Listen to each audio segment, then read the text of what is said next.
This is Hops and Spirits Bar Conversations. Come for the craft beer, bourbon, whiskey, and great drinks. Stay for the conversations. Here's your host, Jonathan Green. Welcome into the post 4th of July weekend episode. I hope you're having a great summer. I hope you had a great 4th of July. I hope you're staying cool as well. I know it's hot where I'm at. I'm sure it's hot where you are. We have a hot one for you as we move away from Spirits 101 into Craft Beer 101, Craft Beer 101 on Tasting Notes with Kevin Patterson. We'll learn about IPAs this week, and we'll be learning about different beer styles all July long. Then we'll get back into the spirits world in August with Cocktails 101 and Whiskey 101 in September. Those have been a lot of fun. I've learned a lot. And for our conversation this week, we talk with country musician Charlie Berry. He's got a new single out. It's a great song. This is a great episode. And let's not wait around and have some fun. It's almost time. Where did I put those? Here they are. It's time for Tasting Notes. Joining us here for Tasting Notes, and we've completed our Spirits 101 course, and now we are on to Craft Beer 101, and we welcome back Kevin Patterson, a Cicerone National Beer Judge. He's also the manager of the the Beer Trap Craft Beer Store and Bar in Lexington. Kevin, thanks for joining us. Thank you for having me, Jonathan. I'm glad to be back on. Well, I always appreciate it because, as I told Jake in Spirits 101, I learned so much, and you always think you know a lot about something until you actually talk to an expert and someone that's does this for a living. And with your title as manager of the Beer Trap, you're also a Cicerone. You're very well versed in beer. And one of probably the most popular beer out there is the IPA, top selling craft beer. For I don't know how many years running now. So what is an IPA? Yeah, IPAs are the most popular style of beer that's out there. There's some other styles that give them a run for its money right now, but IPA is king. Any brewery that's out there, if they're going to make 25 or 30 beers, then 100 of those will be an IPA. Popularity just never seems to wane. But when we talk about IPAs, really we're talking about any beer that has a dominant hop characteristic. And traditionally, that hop characteristic was thought to be bitterness. If you didn't have a bitter IPA, then it wasn't an IPA. But some of the newer IPAs are kind of challenging that because IPAs really have three things you got to consider. Of course, bitterness is there, but also there's hop flavor and hop aroma. And some of the newer IPAs are, they're trying to challenge the notion that it has to be bitter, that the hop aroma and hop flavor can take the lead when it comes to IPAs. And so the exciting part about it, it shows that there's a tremendous amount of variety when you don't just focus on one facet, but you look at all three and maybe let some other ones play a bigger role.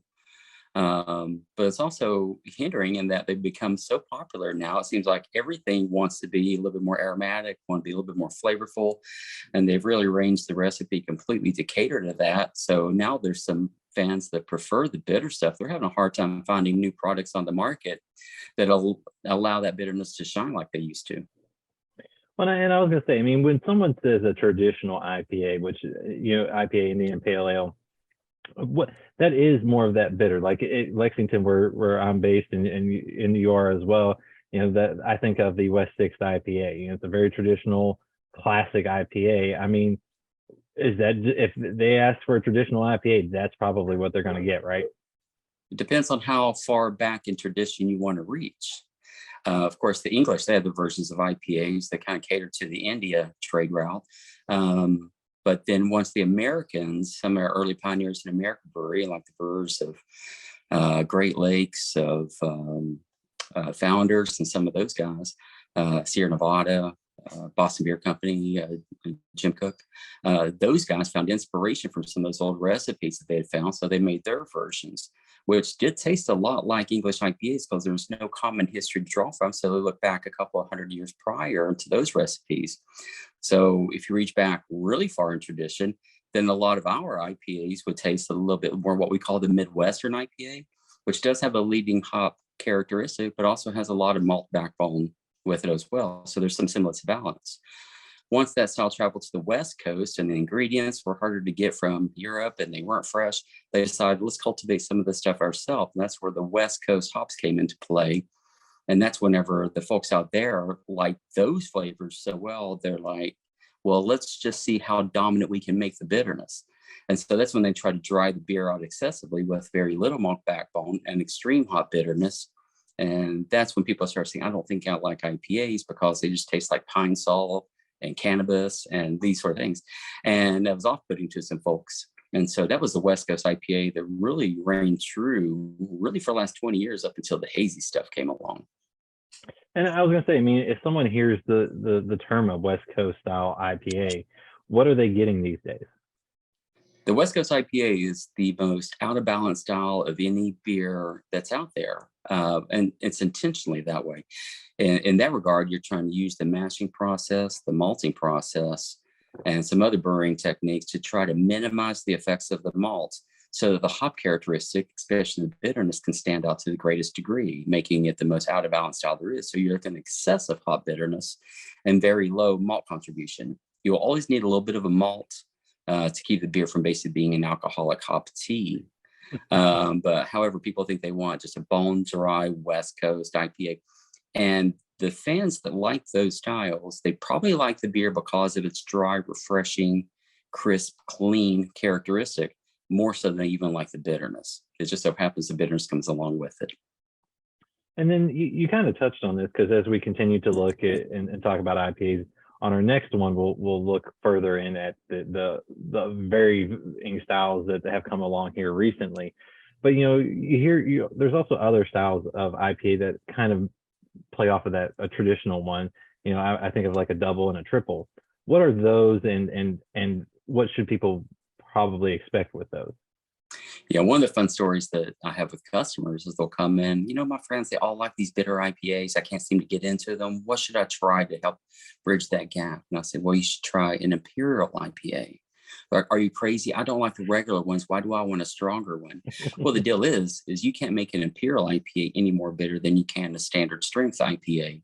But along with that extra malt that it takes to boost the alcohol also comes with some residual sweetness that helps take the edge off of that bitterness. So you do get more honey, more caramel, more graham cracker character, a little bit more of a bread crust caramelization that comes along with it that takes away from the hop bitterness just a little bit to make it a little bit more palatable for the people who think that the West Coast IPA is too piney, too resinous, too grassy. And when you say an Imperial IPA, obviously that's a higher ABV, correct? Yes, that usually whenever I refer to Imperial strength beers, it usually starts around 8% alcohol, because that's whenever the yeast has a hard time metabolizing as much of the available sugars. They do it out lower alcohol ranges or lower malt contribution ranges. So you just get more sweetness left in the beer at higher alcohol ranges. And that's needed because at 8% alcohol, that's whenever the flavor of the alcohol itself starts to make an impact on the culinary art of the beer. That's whenever you need other things to help balance that out a little bit too, that extra sweetness, the extra body. And a lot of breweries at that point, we can't add more bitterness to the beer, but can we make the beer more hoppy in general? And the answer is yes, you can. You can do that through some dry hopping stages that happen after fermentations happen. When you add hops at that point, that's whenever the alcohol in the IPA can act as a stripping agent and start to strip some of those hop aromatics, hop flavors, and maybe a little bit of bitterness too at that point. So you actually contain more hop characteristic with those dry hop stages without actually making the beer any more bitter.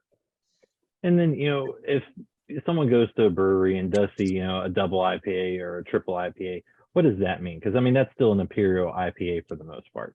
Yeah, they're all semantics. They're all referring to an Imperial IPA. It seems like if you go between the ranges of, let's say, 8%, or even now, sometimes people will dance in that 7.5, 7.8% range, and they'll go up to about 9.5. That's when they call them a double IPA. When you reach 10% or higher, 10.5 maybe or higher, that's when they call them triple IPAs. I've actually seen some breweries that 12.5 start to call them something like quadruple IPAs. And it's 100% marketing, but it does give you an indication of how strong the beer is supposed to be. Now, there's a little bit of a misnomer because some people, so they're twice as strong as the standard strength. No, not necessarily. They're just stronger to some extent. I love that. And as we continue on in this series, here in July, we'll talk about those new styles of IPAs. We'll also hit some sours and gosas, and of course the ever loving lager. And Kevin, I appreciate you sharing a little bit of knowledge on the IPAs and giving us that good background. Thank you, Jonathan. Happy to do it. Remember to check out Hops and Spirits on social media at Hops Spirits, all one word, on Instagram, TikTok, Facebook, and Twitter. You can also find Hops and Spirits on YouTube and at hopsspirits.com. Joining us here on the Bar Conversations is country musician and songwriter Charlie Berry. Charlie, welcome in. Thanks, man. Thanks for having me. I appreciate you joining me. I know you're enjoying a little, I think, downtime, and I'm glad you could spend a little bit of that with me. I am, yeah. I don't know if you could call it vacation, but I'm down here with family in my hometown. So, yeah, it's been good. It's been a good week. Good. Awesome. Now, because this is called Bar Conversations, part of Hops and Spirits, I always have to ask this. Are you drinking anything good tonight? And I've got a little whiskey, little beer barrel bourbon out of New Holland, Michigan. So you got anything good, or are you behaving yourself? You're in Kentucky and you import your whiskey from well, other there's states? a reason. I have a variety, but also, just so you know, one of the reasons I decided to go with the beer barrel one is because July for my show is Craft Beer 101 in the tasting notes section, so I'm playing a little bit off of that. That's my excuse. Okay, nice. Okay, I like it. Yeah, I have an ice water. So going for the heavy hitting stuff. Boring. Could not be worse. Now, do you enjoy an occasional drink, or do you have a drink of choice when you do go that route, or do you behave yourself 24/7? I've actually been sober for 3.5 years or so, but I was happy with just about anything back in the day. I can understand that. Now, Yeah. I talked back a while ago with Jacob Bryant, and he's behaving himself these days as well. And do you enjoy but he still likes to go out after maybe some of the non-alcoholic beers or something like that. Do you do any of those, or are you just like, yeah, I got water and stuff like that, and I'm good? I'm a pretty simple guy. So and also my personality. It's like it's going to be the real thing or nothing. I don't do it's like vegan bacon or something. It's like, it's just like, I want the real thing or nothing at all. There's got to be something else. There's got to be something else. And it's like all the bloating, but none of the fun. Yep, all the calories, none of the fun. Yeah, exactly. You make a valid point. You make a good argument there. No, I love coffee and I love water. That's about all I drink. Well, now, do you go all in on the coffee, have all sorts of varieties and things like that, or are you just going down to the store and picking up a coffee black?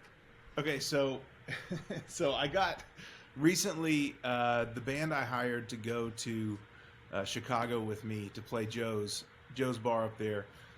They are all, I would say, coffee snobs. They would say enthusiasts, or something like that. But so I've been I was like, y'all want to go to Starbucks? And the van erupts and no, so they're way into the where is it from? What's the, all of those things. And so I got a little taste of that, and I thought it was cool. But I haven't put in the time yet. I was going to say my wife is getting into that a little bit more. Because she had a couple things. We'd gone to Costa Rica. She'd brought back some coffee beans and gone to a couple other places around town where they, sell coffee beans, and she had it but never did anything with it because we didn't have anything to. So I finally for Christmas got her a coffee grinder, and she's been enjoying that. And now we have about 6 or 7 bags of coffee beans. So nice. Be careful. You could go down down the rabbit hole, and next thing you know, you're just coffee beans everywhere. You get in deep really quick. Did that also happen with you with TikTok? Because you look like you have a lot of fun on TikTok with your videos. And I mean, I love the Father's Day one.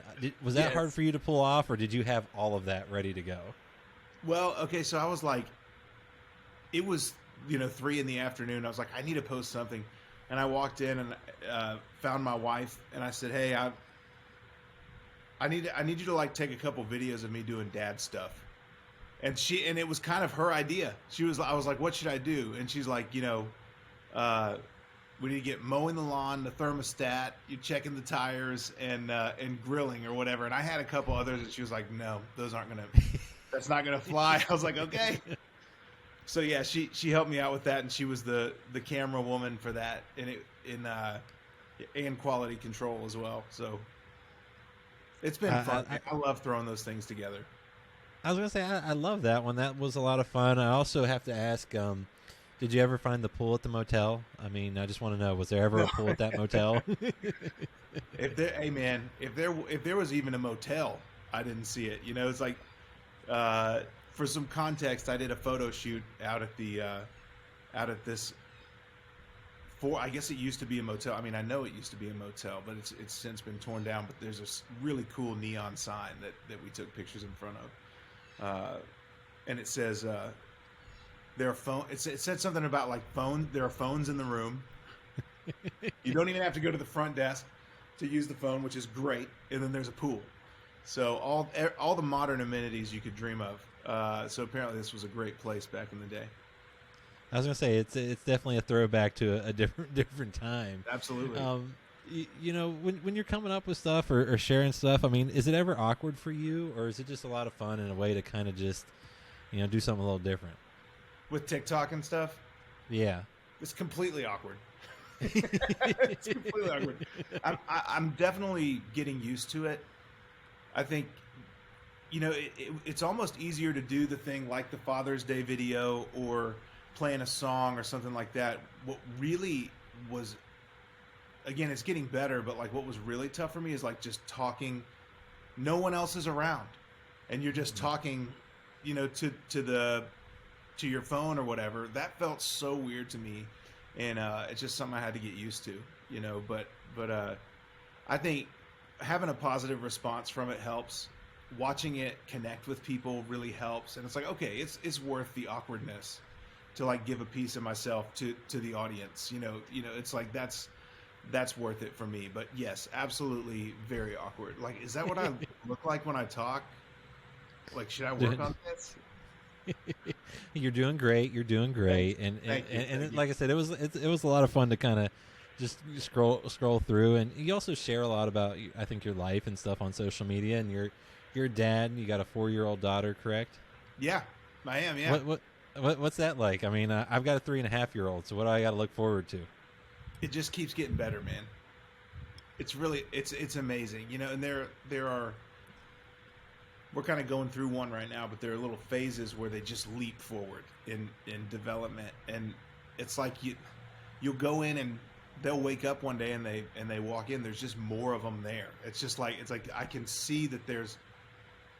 It's just whatever the essential thing about a human is, about that human, you know, about my daughter, her personality. It's like I can tell there's more of it there today, you know, and it's like it just, you know, by degrees it ends up. You end up getting more and more, and honestly, I love getting to know her as she's growing up, and we have a great time. Do you ever have that moment where you're like, where in the world did you just learn that word or what that means? Because you're like, you talk to the teacher, no, we never talked about that. You're like, well, I never showed her anything. How did she learn about brachiosauruses and become obsessed with dinosaurs? That is happening a lot lately. That is happening a lot, yes. Okay, that's good. That makes me Brachiosaurus is like better. a good one. Like, you just can't. We're definitely at the phase where you can't. You got to really watch what you say. Yes, because it's all getting absorbed. You know. So, but yeah, I'm fine with Brachiosaurus. my favorite was some of the other words when she was a little younger. Not even trying to say bad words, but you know, fox. And that didn't sound good. And I was a little I was a little nervous when she went to school. Now do you play your music for her, and what does she think of what dad does for a living? I try to. So, well, she does know a few of my songs. She'll scream "Be Somebody Tonight," you know, over my new song or whatever. That's actually one of the things that clued me in. Like, okay, I thought it was a good hook, but I know for sure because like she caught on before, you know, the first time through, she was screaming it by the end. So I knew I had something, but I wrote a song for her. I guess it was this year, a couple months ago, and I wanted to play it for her. So I walked in and I was like, I told my wife, I was like, you should. This is going to be so special. You should probably film this. And you probably know where this is going, but it's like I started playing it and she flips out like, stop, that is not the song we're singing. I was like, I wrote this for you. I'd love to play it for you. And she's like putting her hands on the strings. She's like, I am singing, and I'm singing Let It Go. I was like, okay, take it away, you know? So she kicked me out of being my own lead singer. So, you know, I love that. Yeah. I love that. Yeah, there's times where one, I can't sing, so I can understand when my daughter tells me, "Daddy, don't." But it is funny to see what they love and enjoy, and how they get to that. Now, when you were younger, you got your first guitar at 11. Yeah. But did you always love music before then, or was that kind of the moment where you really got into music? How did that go for you? You did some amazing research. That is absolutely accurate. Yes, I got my at Christmas when I was 11 years old. I got a guitar. You know, looking back, it's always looking back that I see like, okay, I was probably a little more obsessed with it than my friends. You know, I was kind of like orienting my life around music and guitar playing and all that. But my mom plays guitar. And so there was always a guitar around, and honestly, I think she got sick of me, like, putting her guitars in danger, like messing with her guitars. She's like, we just need to get you your own. And there was really the moment that was kind of like mind blowing for me was in 4th grade, which I was 10, so the year before I got a guitar.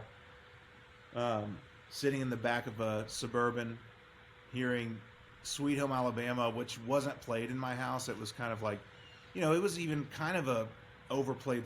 I mean, not kind of. It was overplayed then too. I mean, so it's this song that's like, I don't know how I avoided it for the first 10 years of my life, but I had never heard it, you know, and I'd never heard something that was that like hooky with that Southern rock feel.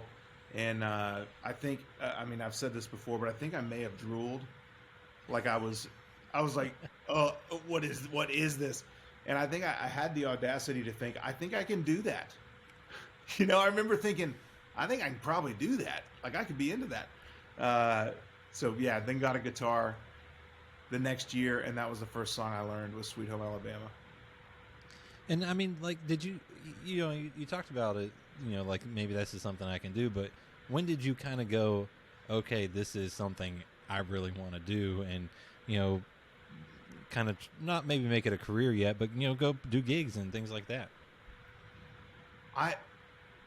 I think that I was planning that before I had a guitar.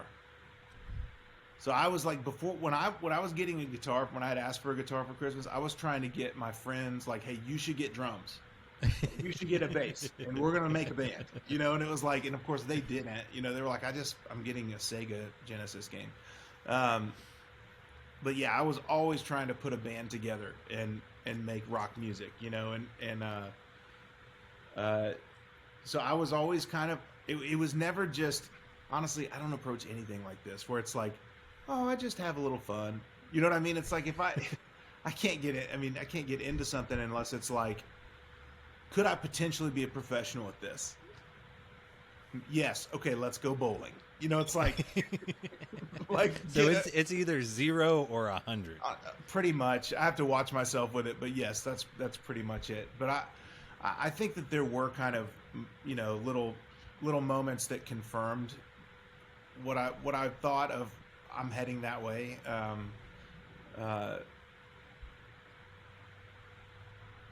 Yeah, I mean, just moments and decisions along the way that, again, looking back, I go, I was clearly pointed that way and really, you know, pointed strongly in that direction. But yeah. And also, I started playing gigs when I was like 13.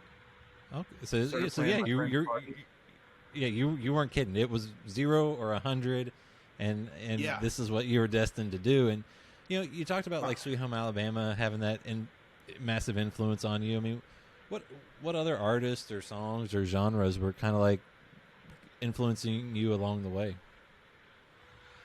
I would say there was a couple that are especially relevant now, but between 11 and 13, Blink-182 happened.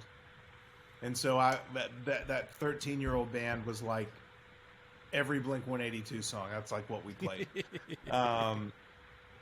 And then there was always, growing up in Texas, there was Texas country, Corey Morrow and Pat Green and all those guys that, it was interesting when I got to Nashville and found out that they weren't as famous there as they are here, and it's like Pat Green made a run at it and everything. And he's had a couple of hits, but even still, he's a legend down here. It's like because there was no disclaimer between George Strait and Pat Green, because it was all happening on the same radio station. And so I really gravitated towards the Texas songwriter types lyrically, and I like the music too, but I do think that was kind of the first part of country music that hooked me, was those Texas country guys. Well, and as your career progressed, you were part of a group called Mockingbird's Son. Yeah. But I know, reading up on you, I did a deep dive. If you can't tell, you really did. It's going to get better. Blown away. It's going to get better, because there was a turning point though in your career, and it happened recently when I believe your father passed away. What was so important about that, and what did it kind of give you some clarity on, or push you towards? There's an interesting thing that happens when someone close to you dies, and there's a real clarity about what matters. And I had been, so I'm outside, there was a horn. I had been writing, after the band broke up, I had been writing songs for a few years and was really spending all my time doing that. And after my dad died, I just looked at life and I thought, if I'm going to do it, it needs to happen. I need to stop waiting. I kept waiting for something to kind of happen. And it was like, no, I just need, nothing's in my way. Like, why am I making up all these barriers in between me and being an artist? And it was amazing, the process of putting out the first song. It was like, yes, this is the part that I like. Like, what have I been doing? This is the part that I really enjoy. And so it was like a homecoming for me. But the clarity you get when you lose a dad or somebody close to you is, it's really, if there is an upside, that's it. Well, and you put out that first single, Whiskey Take It Easy. Why was that your debut solo song? Like, what was it that you're like, this is the one that I've got to put out and show people who I am? The honest truth is, it's really just a gut decision. But I will say that I think that I really like what happened production-wise on that song. I think the chorus hits really hard, and that's kind of what I'm going for in my music, is like, tell a story, big chorus. And that one just got there. You really can't plan that out. You always try for that, but sometimes it just comes together better than others. And that song, to me, is still, when I listen to it, I'm like, it's exciting to me. It's like, and when I would play it for friends, it got a reaction, more than the others. So I went with it.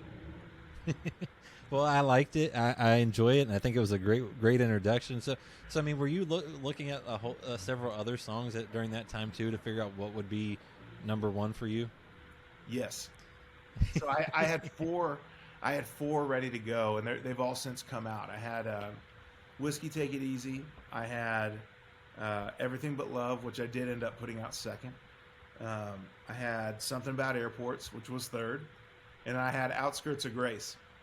And I didn't want to put Outskirts of Grace out in the middle of the summer. When everybody's like on the boat, on their boat or with their windows down in their truck. It's like, it's a heavy song. So I waited till the weather got cold, and then I put it out. Well, I was gonna say, I mean, it's awesome to hear those songs, and it's kind of fun to see the process of, what order you want to go in. But too, you mentioned you were previously with the band, and so forth. How has your music differed from that time in your life, and maybe even further than that, like writing and everything? Yeah, I think that country music has changed a lot since then. You know, the latter half of the band was really when the whole bro country thing was happening. I did not expect that.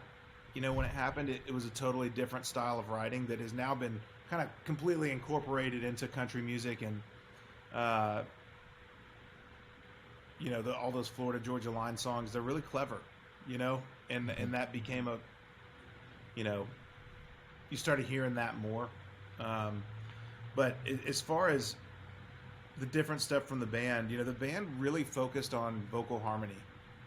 And so with my stuff, I've only got one voice to highlight. I still put a lot of vocals on my songs. There's a lot of harmonies and stuff, but it lets me go bigger with the guitars and the drums and all that stuff, which I really like. You know, there's something about vocal bands, vocal harmony bands, that when you put that front and center, it almost instantly sounds dated. And that can be a really good thing. You know, it can be kind of familiar, like an old Eagles record, or, you know, Shenandoah or Restless Heart or something like that. And also it can be uncool. I mean, it was both. So we had to walk that line as a band, and now it's like, it's less of a decision. Because I know I'm going to go big with the guitars and the drums. Well, and you got a new single out. You mentioned it, "Be Somebody." Your daughter approved right off the bat.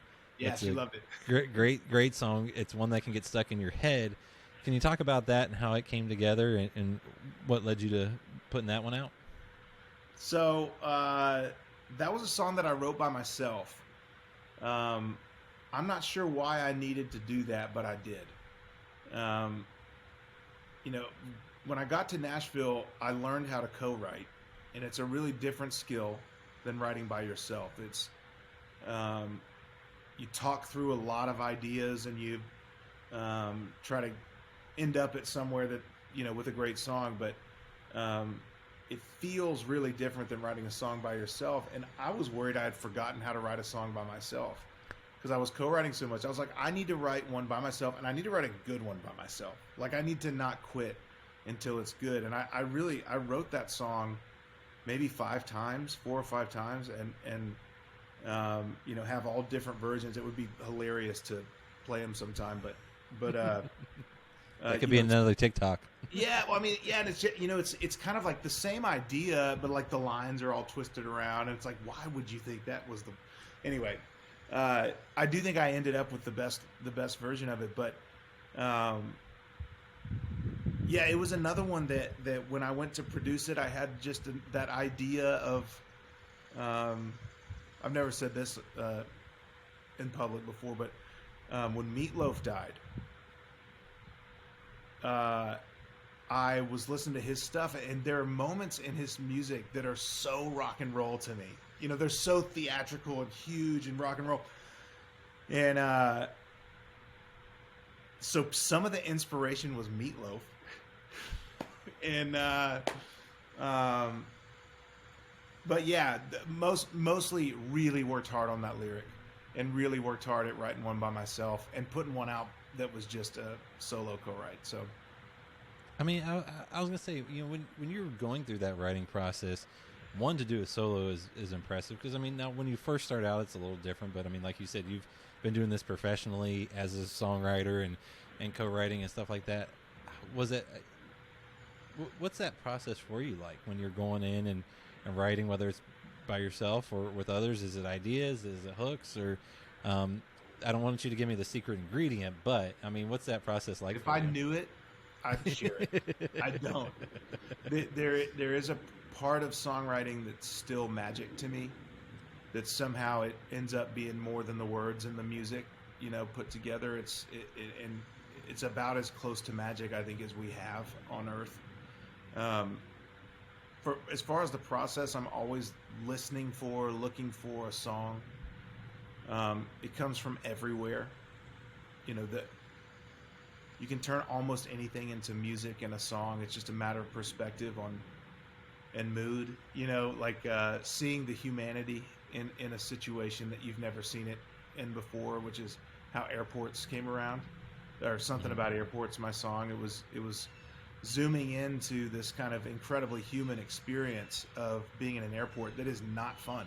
You know, it's like for the most part, it's not fun. It's like everybody can't wait to get out of there. Nobody's like, yeah, we landed, but let's stay for a few hours. It's like, you get out of there. And so zooming into that and like, okay, what happens there? You know, and all these stories tangling up and then going their separate ways. But always looking for a hook or something to write about. And when I go actually, like the actual process of going to co-write, I always try to have ideas. I'm not a guy that has a ton of ideas. I write a lot of other people's ideas for the most part. I feel like I'm good at pulling things together. It takes several kinds of co-writers to pull it off. And sometimes, you know, if you end up in the room with someone that does the exact same thing as you just kind of stare at each other, you know? And so like, they're kind of like, there are people that are like just fountains of creativity and it just starts coming out and you just got to write it down as fast as you can. Then there are people that kind of edit and go, let's take that verse, that line and this, and then we got a chorus, you know? And so that's the really interesting thing about co-writing to me, is the different personalities and how we find kind of the utility in each other. But I've got a list of little ideas in my phone, you know, in my notes app. I was gonna say, I mean, do you have a notebook too, or is it just are you new technology and it's in the phone? So I was all about. I love writing.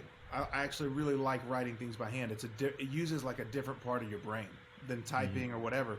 And so I think for kind of creating ideas or like getting the first little bit of an idea out, I love to write. But I was losing so many ideas. Because it was like, oh, I just write it down on this, you know, in this notepad, that notepad, and then it gets kind of misplaced or whatever. It's like, or it gets used like I'm writing down measurements for a construction project, and I look back, I'm like, oh my God, there's a song right here. I don't even, you know, so just out of like trying to not lose songs, I started using computers and my phone and stuff like that. And I've gotten used to it, but it was definitely a leap. Well, and you know, as you continue to build toward things, I mean, you've got new music. Are we gonna see an EP, an album? What are we working toward here? I would love that. I would love either one of those. An album would really, really excite me. You know, it's such a different thing than putting out singles. You get to kind of paint a more full picture as a piece of art. I think, like, right now, I don't think I have enough interest to justify it, you know, justify doing it. So if interest picked up, man, I would absolutely love that. I would love to end up somewhere there. And you know, like I said, I exclusively was writing songs for 4 years. And so I got a lot of songs and I'd love to put them all out. I don't want to keep any of them. It's just a matter of how do I get them out? Well, and as we go like full circle, I have to ask this: how does one go from a punk rock band to country music? Yeah, yeah. You know, it's a little bit hard to understand for me too. There's still, you know, Be Somebody. I think it has some punk rock energy. You know, it's prettier than punk rock, but I also scream in it. If you listen to the background vocals, I'm literally screaming "Be Somebody" tonight. I think that really two things happened. One, rock music at the time I was making it evolved into something that a lot of girls didn't like. Right? So it was a bunch of angry guys at the shows, and I was like, this is okay. And then I got a gig as a country guitar player at the urging of the guy that was teaching me how to play guitar. And everybody was dancing. Everybody was smiling and having fun. There were girls there. You know, it was like, okay, this is like way better. So between that's the first thing. The second thing is the songwriting. As I got more and more into lyrics and songwriting, it just pointed me straight to Nashville. There was really nowhere else. And I mean, what was that like coming up to Nashville? Because I mean, you're a Texas guy. What was that like taking the leap and going up to Nashville? Eye-opening, very eye-opening. You get up here and you realize how good everyone is. It was. So I went out to Broadway one of the first nights I was there, and was listening to a band, and I was like, okay, so it's Saturday night.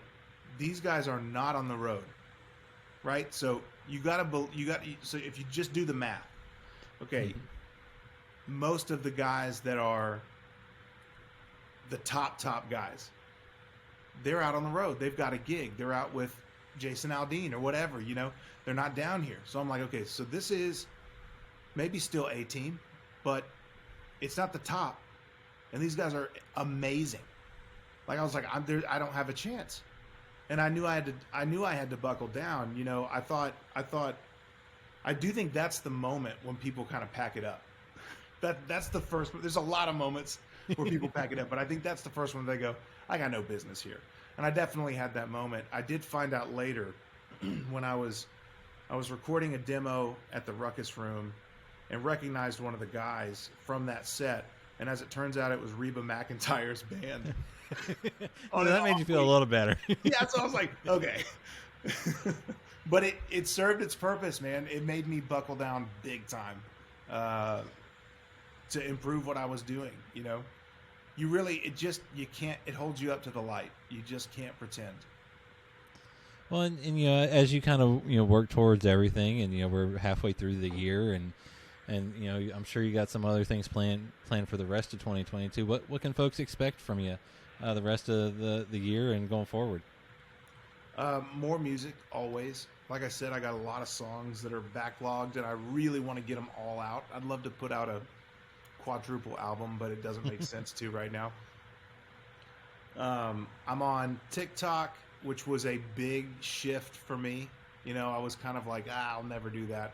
And I did, and it's been awesome. I found an audience over there that has been incredibly receptive and cool to me. So I live stream on TikTok quite a bit, several times a week. I'll get on there and play some songs. And booking some gigs, hopefully coming to wherever you are.